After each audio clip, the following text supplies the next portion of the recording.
And you are a certified public accountant, tama po ba? Yes, sir. You're also a lawyer, correct? Yes, sir. You passed the bar in 2022? 2023 po. 2023. Okay, I stand corrected. And Mr. Wamil, you also testified yesterday during your direct examination that you were part of the team that audited the OVP and DepEd confidential funds. Is that correct? Hindi po team kasi ako lang po yung nag-evaluate ng documents. Ikaw mismo, basically nag-evaluate ng documents. Tama po ba? Yes po, sir. Okay, just so maintindihan lang namin how ICFAO conducts its audit, yung mga auditors po ba, do they go to the field and observe itong mga confidential operations in person? Or Since what we do po is compliance audit, we base our audit on the documents being submitted to the ICFAO. okay. And do you get special training as auditors pagdating sa how confidential or intelligence operations are conducted? We base po our observations on the provisions naman po ng Joint Circular 2015-01. Okay, so basically what you're saying is you base your audit on the documents submitted to you, not just by DepEd or OVP, but by any other government agency. Ganyan sa ICFAO. Based on the documents if they are compliant with the requirements of the Joint Circular 2015-01. Correct, thank you. So, pagdating po dun sa mga dokumento na natatanggap nyo from OVP and DepEd, binabasa nyo po to isa-isa, no? Lahat ng attachments? Hindi po ako yung nag-receive noon. Meron po kaming receiving staff po. Pero kayo po, in your evaluation, do you go through the documents one by one? Yes po. I evaluate po if they are compliant with the requirements of the Joint Circular. Okay. Now, when you evaluated these documents, nakita niyo po ba doon kung sino ang nag-approve ng grant ng confidential funds for OVP for the fourth quarter of 2022? Nakita ko po dun sa disbursement voucher po na si Asek Limuel G. Ortonio po. No, I mean the grant. Kasi wala po sa GAA yung OVP confidential funds for 2022 eh. So nakita niyo po ba kung sino ang nag-approve ng grant para sa fourth quarter 2022 confidential funds? Based on the documents submitted, si Office of the President po yung nag-approve. That's correct. Opo, Office of the President. Pagdating naman po sa OVP 2023 confidential funds, yun po ay nasa General Appropriations Act. Do you confirm that? Yes po. And pagdating naman po sa DepEd 2023 confidential funds, nasa General Appropriations Act din po. Tama po ba? Yes po. And as a lawyer, you would know that the GAA is enacted by Congress. Tama po ba? That's correct. Now, yesterday, naalala ko po, natanong kayo doon sa time nyo sa ICFAO kung ilang Vice President ang na-audit nyo pagdating sa confidential funds. Alala nyo po yon? Yes po, sir. At ang sagot nyo po ay isa lang, si Vice President Sara Duterte, the respondent in this case. Tama po ba? Yes po. Tapos Since I assumed in ICFAO in 2014. Since you assumed in September 2014? Yes po, sir. Tama po. And you were asked, bakit si Vice President lang? Naalala niyo yung tanong na yun? Yes po. At ang sagot niyo po, kasi since you assumed siya lang po ang Vice President na nagkaroon ng appropriations for confidential funds. Tama po ba? Yes po. Since September 2014 po lang nag-assume ako. Apo. Now, I'm showing you a document. If I may approach the witness, Your Honor. Counsel may approach. I am showing you a document Assisting entitled counsel from the prosecutors may also approach, should they so desire. I am showing you a document, and this document is from the Department of Budget and Management, entitled Special Allotment Release Order, dated, medyo malabo lang po yung document, no? December 22, 2014. Makita niyo po yan? At ang purpose po is to cover confidential activities for fiscal year 2014. You see that? Yes, sir. And nung December 22, 2014, nasa ICFAO na po kayo. Tama po ba? Anong period po yan, sir? We have a clear here po. Date of issue, December 22, 2014. Yes po, nasa ICFAO na po. Tama po ba? At hindi po si Vice President Sara Duterte ang Vice President ng mga panahon na yun. Tama po ba? Yes po. Pero na-liquidate po ba yan? That's the question. That's the question to ICFAO actually because yun po yung, ang pinapakita ko lang sa inyo is nagkaroon po ng confidential funds ang Office of the Vice President noong 2014 issued December 22, 2014. Based on that document po, Meron. Meron. You confirm. But that's okay, no? Because maybe you were just not aware yesterday when you were asked the question. I just wanted to put that on record because marami na rin pong lumalabas sa social media na si Vice President Sara Duterte lang ang Vice President na nagkaroon ng confidential funds. But you confirm that, sir. Your Honors, just a manifestation, this has not been pre-marked. We just came upon this document yesterday after the statements were made. So upon the agreement made during pre-trial, we request that this be marked as exhibit for the defense D-1-167-DE. -OVP. Let it be so marked. Thank you, Your Honors. Provisional only, Your Honor. Yes, of course, subject to the objections of the prosecution when the time is Of course, appropriate. at the proper time. Thank you, Your Honor. And we will provide the prosecution with a copy as well. Kindly do that after, perhaps later on, after the trial, or now too, so that it can be made a subject matter of redirect. Should the counsel for the panel of prosecutors, Medyo malabo. sorry, sir. I can give you Photocopy. just a photo. We would like to manifest that this is just a printout, Your Honor, and a photocopy that we retrieved from the Office of the Vice President. Noted. Okay. Ito, bibigyan ba natin to? Okay, hindi na. Okay. Anyway, Mr. Witness, nung pinag-aaralan ko yung nature ng confidential funds, may mga issuances akong nakita aside from yung JC 2015-01 na parating yung nami-mention kahapon and today. And that is COA Circular 92-9. Po ba ay familiar sa inyo? can you repeat? I can give you a copy. Your Honor, I am giving the witness a copy of a document entitled Commission on Audit Circular Number 92-385 dated October 21, 1992. For the reference of the court, this was marked as Exhibit D-1-155. Naalala po ba ninyo yung document na yan or familiar po ba kayo sa document na yan? Witness is perusing the document, Your Honors. Noted. If assisting counsel would like to also from the prosecution.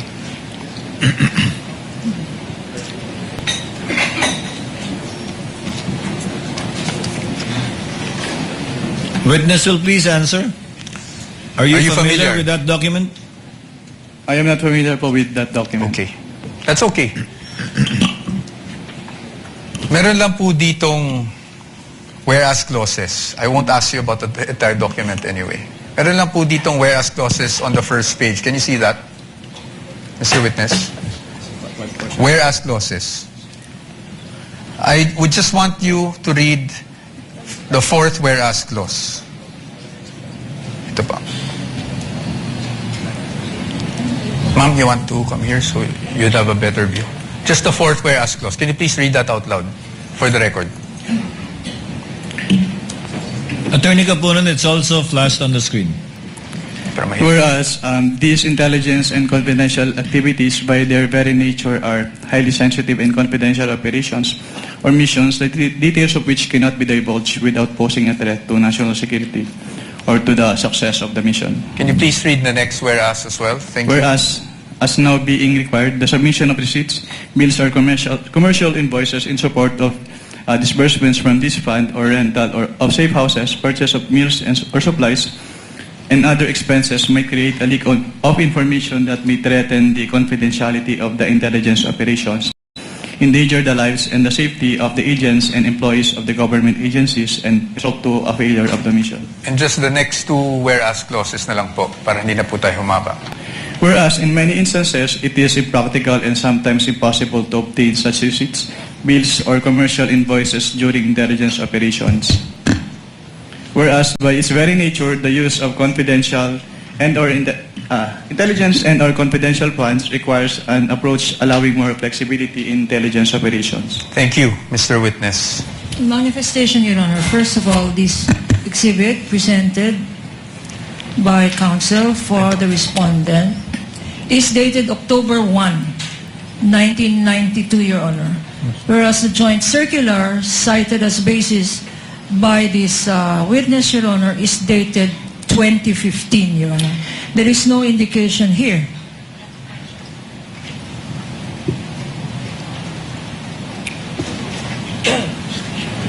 Okay.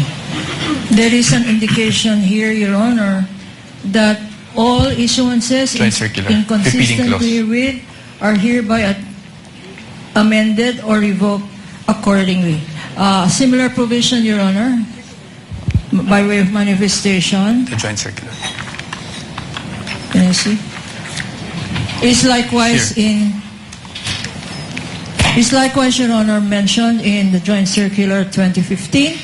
Observation for the record that 2015 supersedes this circular cited by counsel for respondent, which is dated 1992, Your Honor. For the record. Noted.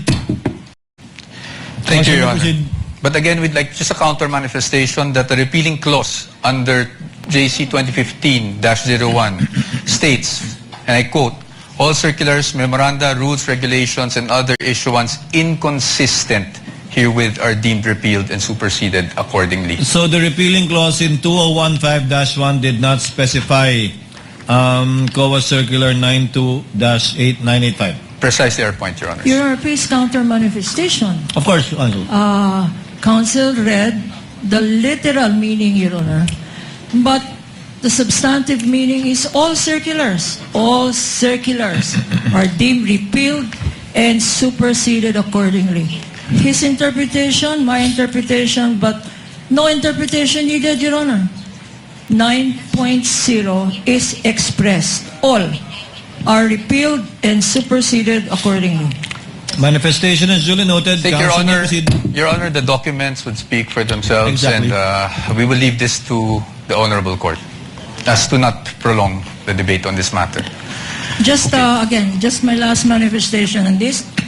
The difference, the difference between Joint Circular 2015, Your Honor, it has been identified, authenticated, and testified to by this witness. This circular that they are citing, Your Honor, 1992, has not been identified. We don't know its due existence. We don't know the circumstances surrounding this document. And therefore, they're covered by the original document rule.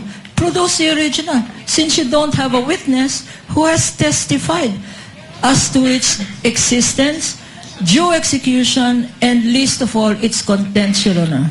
Sure. And we are stating that this should be clearly in the records of this proceeding, Your Honor. Noted without prejudice to respondent presenting during their evidence in chief the original copy of the document and someone testifying thereto. We submit, Your Honor. Please proceed, Counsel.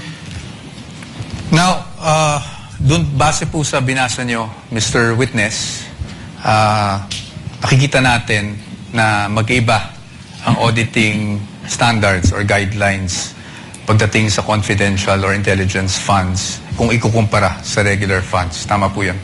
Well, based on the Joint Circular 2015-01, magkaiba po yung treatment between confidential fund and intelligence fund. Opo. At base rin po doon, sa binasa nyo, ang kadalasan nangyayari pag resibo o invoices ay maaring maging impractical kung yun ang i-require. Tama po ba? Under the Joint Circular po kasi, the auditors may require the... Your Honor, that's not responsive. I was just asking him to confirm what he read. Kindly answer the question, witness. Just on the circular that you read, Circular 92-3. Can you repeat the question po, sir? Ayon po doon, yung regular requirement na paghihingi ng mga resibo, acknowledgement receipts, may be impractical pagdating po sa confidential operation. Can we ask counsel, Your Honor, to show that particular Yes, Your provision that he is citing in respect of the circular? Kindly do so, Counsel.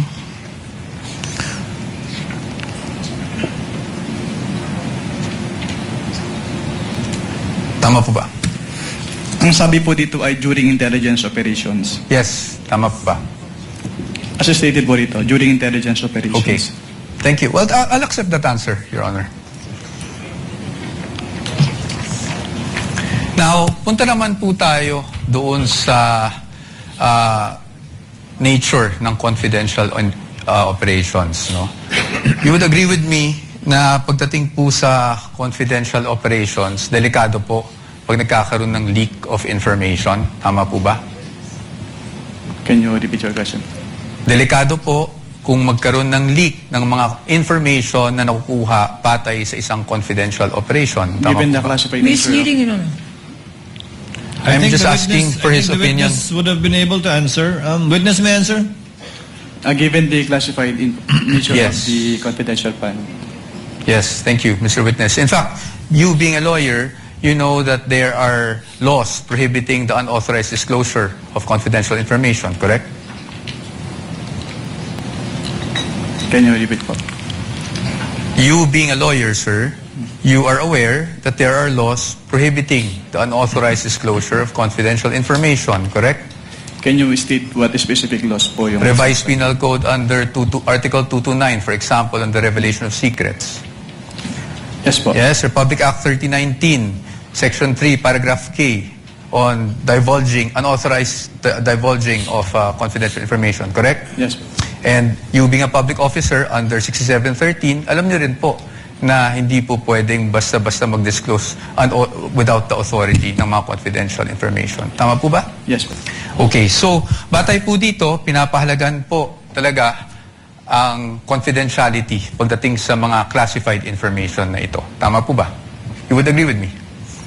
Yes po. Yes. Now let's go to the joint circular that we have been mentioning since yesterday. No, ito pong joint circular number 2015-01. And I'm referring to the circular with which we have pre-marked as D-1-136 for the defense. Your Honors, and I think we will be flashing that on the screen as well. Ito naman po yung pag-usapan natin.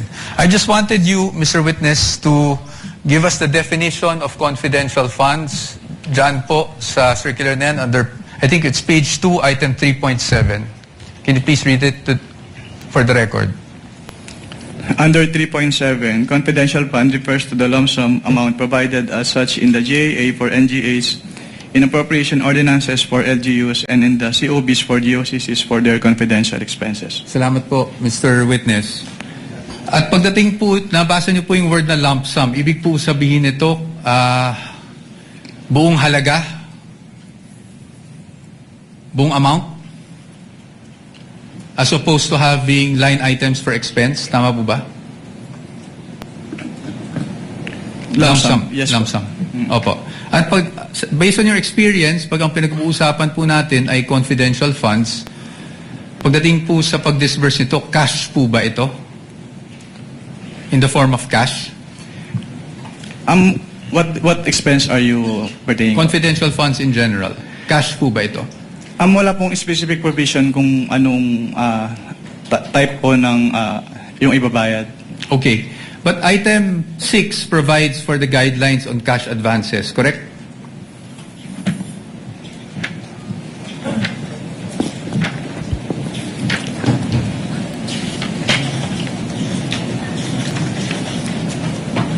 Based on this document po, yes po. Yes po. And I refer you now to item 6.1.2. Diyan po, sinasabi po ng provision na yan na ang maaari lang mag-avail ng cash advance pagdating sa confidential funds ay ang isang designated bonded special disbursing officer or SDO, or kung wala mang ganong designated SDO ay ang head of agency. Correct? Yes po. At kanina po, sabi nyo, binasa nyo bawat pahina noong mga sinabite sa inyo ng DepEd at OVP for their liquidation reports. Tama po ba? Yes po. At you would be aware na ang STO po para po sa OVP ay si Ms. Gina Acosta. Tama po ba? Based on the documents submitted, yes po. Yes, thank you. At pagdating naman po sa DepEd, Mr. Witness, ang SDO po ay si Mr. Edward Fajarda. Tama po ba? Based on the documents submitted po, yes po. Yes. So based on that, tama rin po ba na sila ang maging payees ng mga cheque na inilabas ng DepEd para sa cash advance? Yes po. Tama po. At tama rin po na silang nag-encash ng mga cheque dahil silang payee. Tama Yes po? po. Yes po. Yes. So they complied with 6.1.2, correct? What do you mean complied po? Complied with the requirements of 6.1.2 na ang SDO po ang kumuha ng cash advance at siya po nag-encash ng cheque. Your Honor, please misleading. That's not the only requirement in 6.1.1.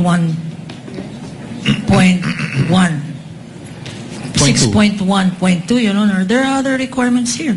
Can counsel be specific? I'm just asking, Because Your Honor. this is a blanket he is saying, and so therefore, there is compliance here. I'm in asking- particular. Thank you. I appreciate po What does the... counsel for respondent say? I appreciate naman po the objection of the good counsel. So I will be more specific. Tama po, nag-comply po na ang SDO ang payee sa cheque at ang SDO po ang nag-encash. Yun lang po. Just on that part.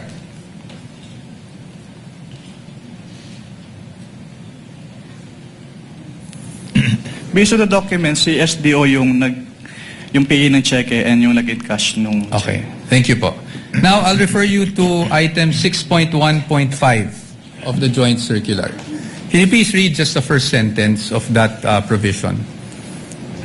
Cash advances shall be limited to the requirements for 3 months. Thank you, Mr. Witness.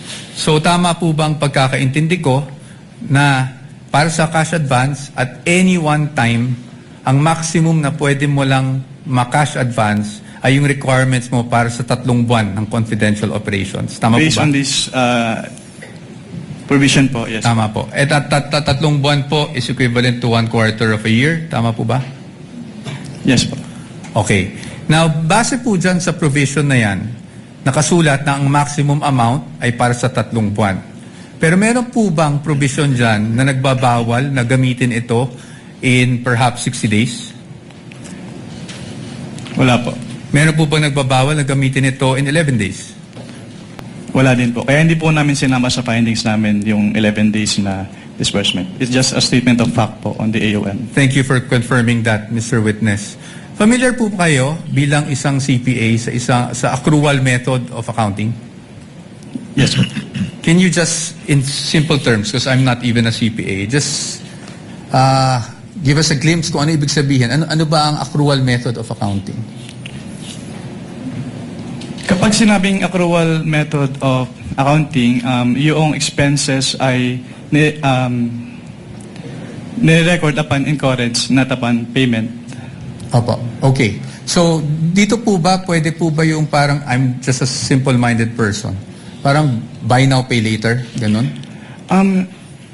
Wala po yan sa joint circular, so I am not authorized to It's okay. answer that question. I will leave it at that. Punta na lang po tayo sa liquidation. Sa liquidation po, under the joint circular, that's under 6.2.2, correct? Under 6.2.2, if I may just refer you to that provision, dapat po maliquidate magsumite ng liquidation report ang isang agency na may confidential or intelligence funds within 30 days after the close of a quarter. Tama po ba?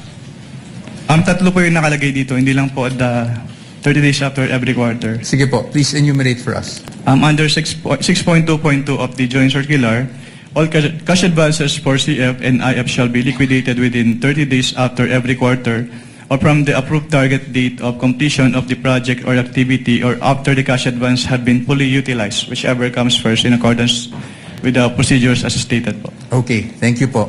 Ngayon po, papakita ko po sa inyo yung liquidation report na isinumite ng OVP for their 4th quarter confidential funds 2022. Maybe this time we could just ask our assisting counsel, Your Honor, to hand the document. Assisting counsel for the other side may also approach. Maaari niyo po bang matukoy kung anong date po na-receive ng COA ICFAO itong liquidation report ng OVP?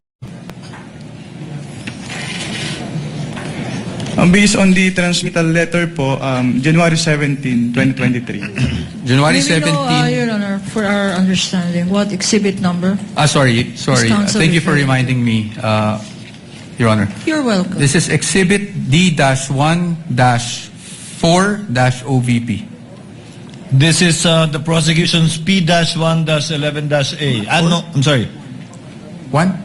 I'm sorry, what is it? Sorry, D-1-1. D-1-1. Sorry. -1. I was just corrected.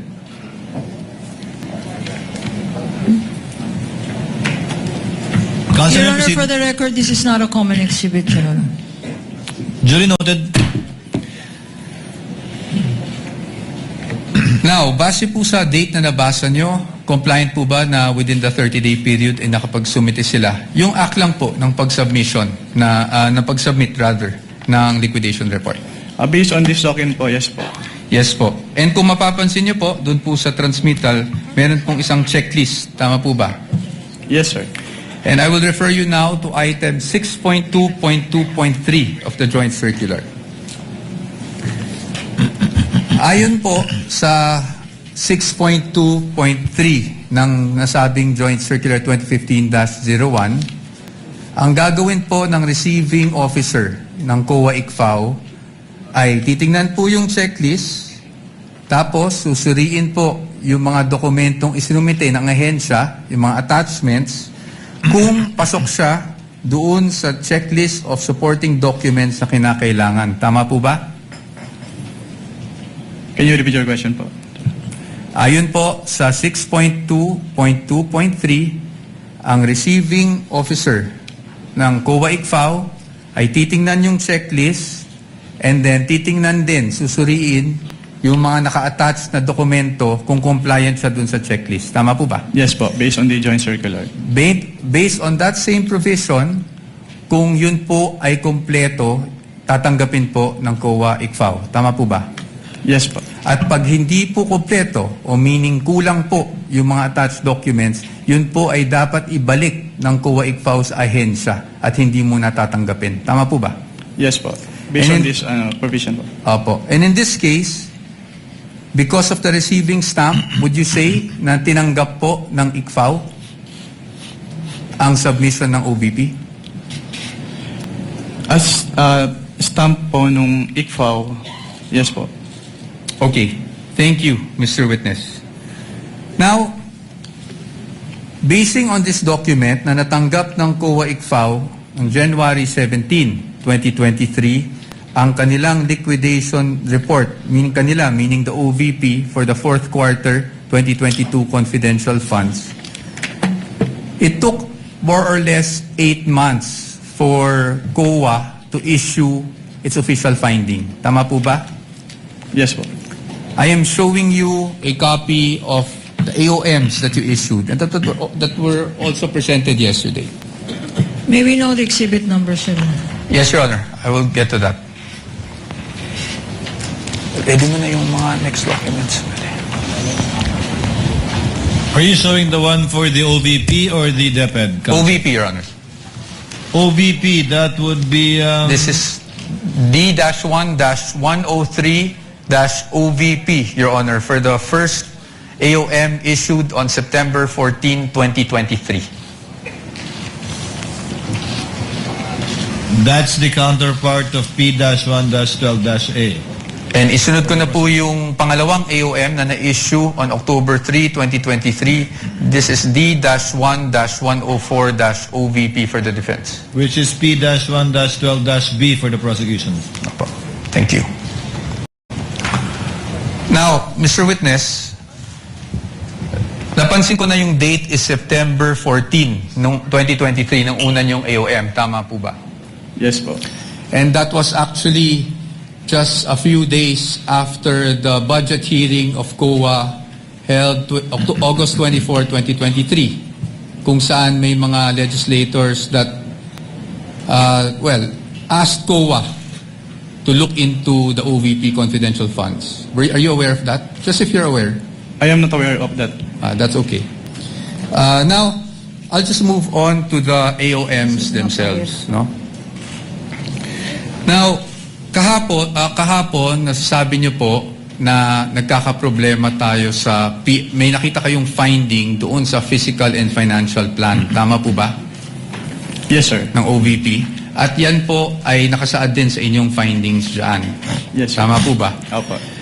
You referred to, if I'm not mistaken, and please correct me if I'm wrong, item 4.2 of the joint circular. Yes, sir. Tama po? Yes, sir. Maaari niyo po bang, andyan pa po ba yung joint circular? Yes. Maaari niyo po bang basahin yung 4.2 ng joint circular para lang po sa kalaman nating lahat? Under 4.2 of the joint circular, all allocations of CF and or IF shall be supported with fiscal and financial plan indicating the proposed amount allocated for each program, project, and activity where disbursements pertaining to the CE and IE shall be based. Tama po. Thank you po, Mr. Witness.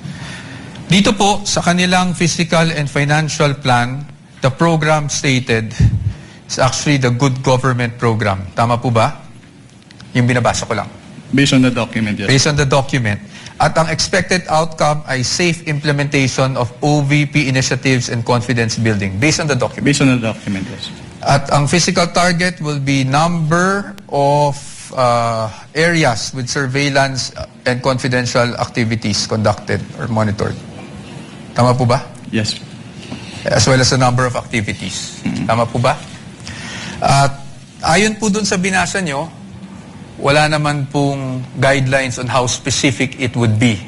Correct? Well, nakalagay po kasi dito, dapat i-indicate yung each program, activity, and project na pagbabasihan ng disbursement ng CF. Apo. I won't argue with you. So basically, yung finding niyo po is based on your assessment as an auditor. Well, since it is a plan, dapat po naka-indicate talaga dito kung paano nila gagastusin yung kanilang confidential fund. That's okay. Yes, I'll accept that answer. Now, nabanggit nyo rin po na hindi po nag-submit ng DEPs or document evidencing payment. Tama po? Yes, sir. At yun po ay inilagay nyo sa inyong AOM. Tama Yes, po? yes, sir. At nabanggit nyo rin po na sumagot ang OVP dito sa AOM na to. Tama po ba? Yes, sir. Opo. Tama po. At pagdating po doon sa sunod na step, which is the notice of suspension, tama po ba? Yes, sir. Would you agree with me Section. na hindi na po na-carry over yung issue doon sa fiscal and financial plan?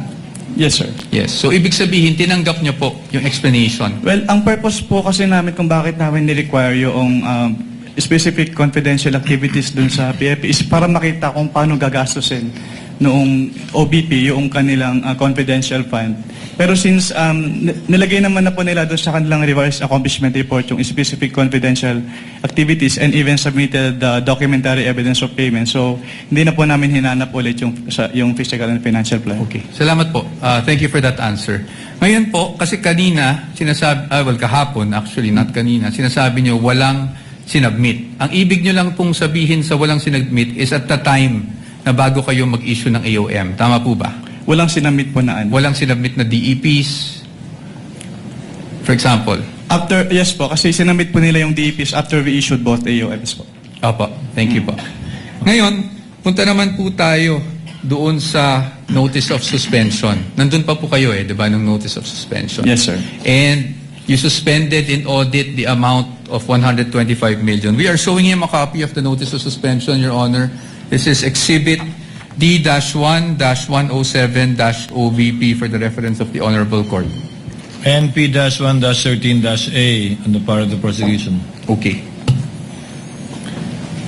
So, dito po, as you mentioned earlier, you were satisfied with already the submission of the accomplishment report ng OVP. That's why nawala na po yung issue sa physical and financial. Hindi po ako satisfied dahil compliant yung accomplishment report nila, kundi dahil nilagay lang nila yung specific confidential activities na pinagamitan ng kanilang pondo. Opo. So, nawala na po yung sa PFP na finding sa AOM. Based on the yes po. Based on the NS. Tama po ba?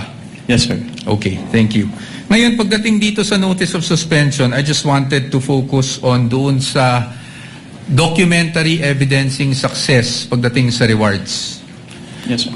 Nabanggit nyo po, this is 4.8.5 paragraph B specifically of the joint circular, correct? Yes, sir. And yun din po yung nakasaad dito sa notice of suspension na reference, meaning the provision of the JC. Yes, sir. Specified. Yes. At nabanggit nyo rin po kahapon na wala pong guidelines specifically under 4.8.5 that shows how specific you should be in terms of the documents evidencing success. Tama Wala ba? po akong na-mention na walang specific guidelines po. Ang sabi ko lang, hindi sinabi kung anong specific document yung hinihingi. May sinabi ko po kayong walang prescribed format, basically. Your Honor, please misleading the witness, to my recollection, did not say that. He said that in accordance with 4.8.5, these are the requirements, A, B, and C. And the submissions of the Vice President and the DepEd are not compliant, Your Honor. Can we With ask the for indulgence of rebuttal? counsels for the parties, Mr. Wamil, base po sa guidelines, hindi tulad ng ibang mga format na sinasubmit na may pro forma na nasa annex nung 2015-1, wala pong pro forma na pag-liquidate sang-ayon sa na dokumento sang-ayon sa 4.8.5. Yes, Your Honor, based on this provision po. Yes. May ibang provision bang nagre-require ng specific na paraan? Wala na po, Your Honor. Ito lang Wala. po, Okay. 4.8.5. Thank you. Thank you, Mr. Witness. You may proceed, counsel. Thank you, Your Honor. Now, pagdating po sa OVP, alam niyo po ba kung sumagot sila sa notice of suspension na ito within the prescribed period given under the notice of suspension? Sa notice, wala na po ako sa ICFO nung Wala na po submit kayo. sila ng response. Okay po. So I will no longer ask you about that. Probably for another witness na lang po. Punta na lang po tayo sa OVP confidential funds for 2023. You confirm, Mr. Witness, na ang OVP confidential funds for 2023 ay nakapag-issue rin kayo ng AOMs for the first, second, and third quarter. Tama po ba? For the first and second lang po, kasi yung third quarter, nag-drop po ako and hindi ko na po naabutan yung issuance nun dahil nag-transfer out na po ako sa Okay. ICFO. Okay. At hindi na rin po alam kung, just if you're aware, kung sumagot ang OVP doon sa mga AOMs ninyo. Hindi na rin po alam yan. Yes, sir. Okay. Sige. Diretso na lang po tayo sa DepEd para hindi na po tayo tumagal. Sa DepEd po, nakapag-issue rin po kayo ng AOMs. Tama? At least for the first and second quarter nung nandun pa po kayo. Yes, sir. Tama po.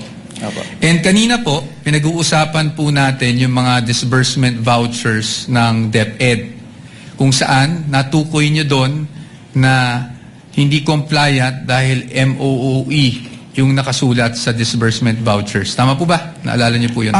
Sinagot ko lang po yung tanong ni Attorney Lorna kanina. At ang sagot nyo po, natatandaan nyo po ba yung sagot nyo? Ay MOOE siya at hindi confidential funds. Yes po. Now, Mr. Witness, I will show you a page of the General Appropriations Act. Can I have that copy?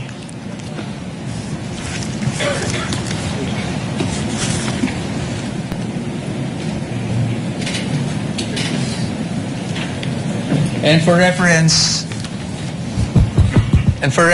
Your Honors, this is Exhibit D-1-14-DE, Your Honors. And D-1-42-DE for the defense. Counsel may approach the witness as well as counsel for the panel of prosecutors. Ito lang, ma'am. Titignan ko. So, dito po, sa page 376, volume 118, number 52, ng General Appropriations Act FY 2023, klarong-klaro po na ang confidential, intelligence, and extraordinary expenses is under maintenance and other operating expenses, which is the MOOE. Pero if I may clarify lang po kasi, Yes po. yung MOOE kasi is very broad. So Yes hindi po. lang confidential fund yung covered niya. Apo, we will get to that, Your Honor. Your Honor, please. DB. Saan nakasulat? Thank you. Kaya po dito, sa ating naging disbursement voucher, Your Honor, with due respect to counsel. yes, of With course. permission of manifestation Attorney again in the Poa, yes. document. Again, this Observations document, and manifestations, Counsel? Your Honor, this document violates the original document rule. First, it is a photocopy. It is not even a photocopy of anything that is certified, Your Honor. Although, under the original document rule, you can dispense with the presentation of the original.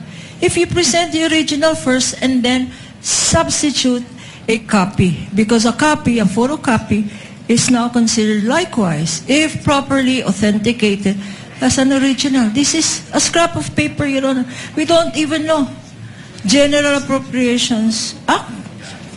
Of who? Of which administration? And consisting of how many pages, Your Honor? Saan? This particular document, Your Honor, should not even be testified to because we don't know its provenance. For all we know, we don't know where this document came from. Your Honors, may I We comment? object, therefore, to this May document, we Your comment? Honor. What is the comment of Attorney Poa? Your Honors, the copy we are showing is actually a certified true copy of the Commission on Audit, certified by Davin E. Bakay. Your Honors. Certified true copy of the part of the GAA? Yes, Your Honors. Anyway, Counsel, we will be ruling on the admissibility of these documents when formal offer is made after the presentation of evidence in chief by the respondents. We submit, Your Honor, but as another observation, Your Honor, we are aware, I think Counsel is aware, that if you produce and you ask questions on a portion of a document, then you are compelled to produce the whole document, Your Honor. We want this on file. Produce the whole GAA. For all we know, Your Honor, there may be provisions in that GAA which contradicts the provision he's saying. So he is compelled under the rules, Your Honor. In addition to the rules of admissibility, he is compelled to produce the whole GAA. And we want that on record, Your Honor. Presiding officer has already ruled the manifestation and objection of the counsel is duly noted. Counsel may proceed. Thank you, Your Honor. And under the disbursement voucher, Exhibit D-1-58-DE, nakasulat po na MOOE, replenishment of cash advance under maintenance and other operating expenses authorized under page 376 of RA number 11936, which is precisely the page of the GAA. Pero marami po kasing nakalagay na expense items under MOOE in this page po. Okay, we will accept that answer, Mr. Witness. Now, Mr. Witness, pagdating po sa DepEd confidential funds, as you mentioned, you issued the first two AOMs. Yes, sir. Tama po. I mean, AOM for the first and second quarter. Rather. Yes, sir.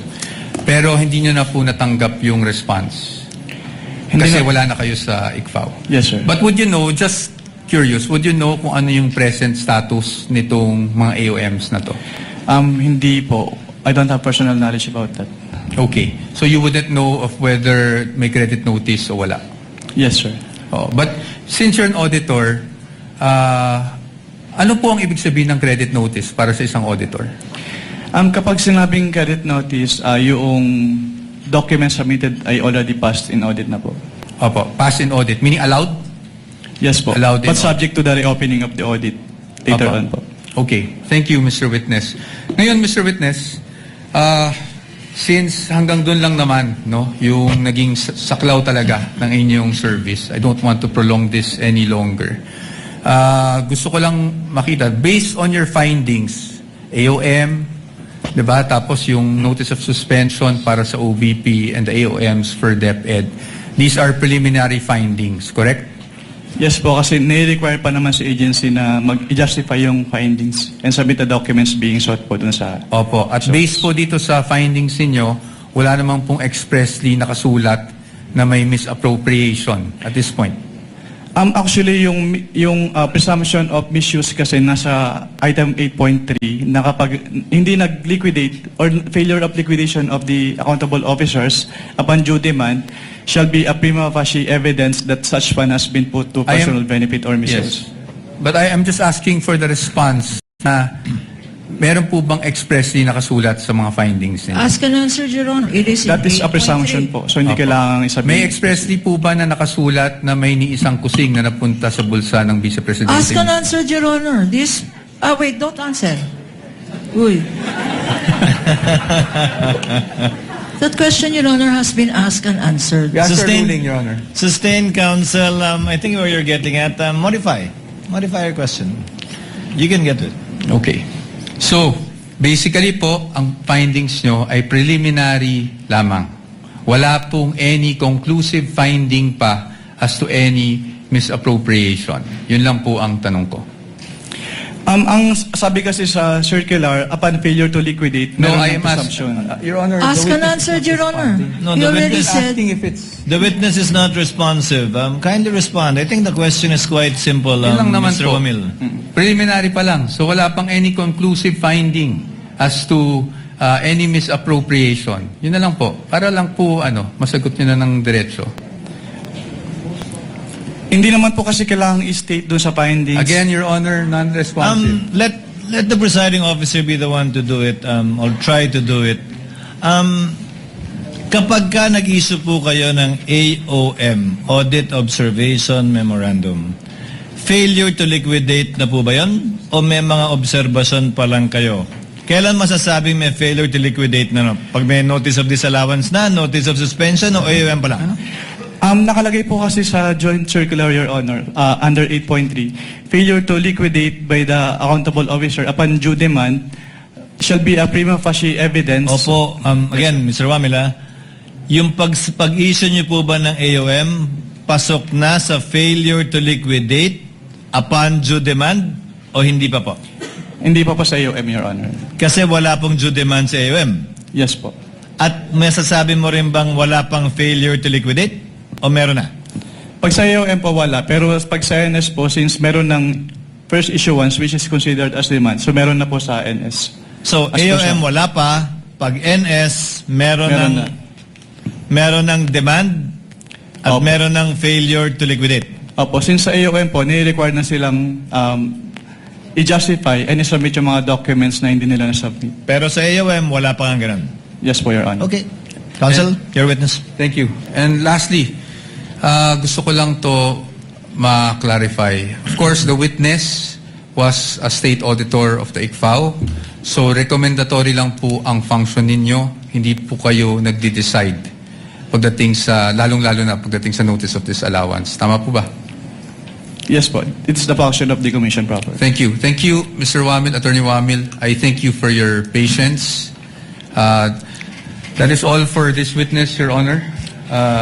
Thank unless you, there's anything else. counsel for respondent. Redirect, if any, counsel for the panel of prosecutors. Yes, Your Honor, with your permission. Counsel may proceed Few with her questions redirect. and redirect.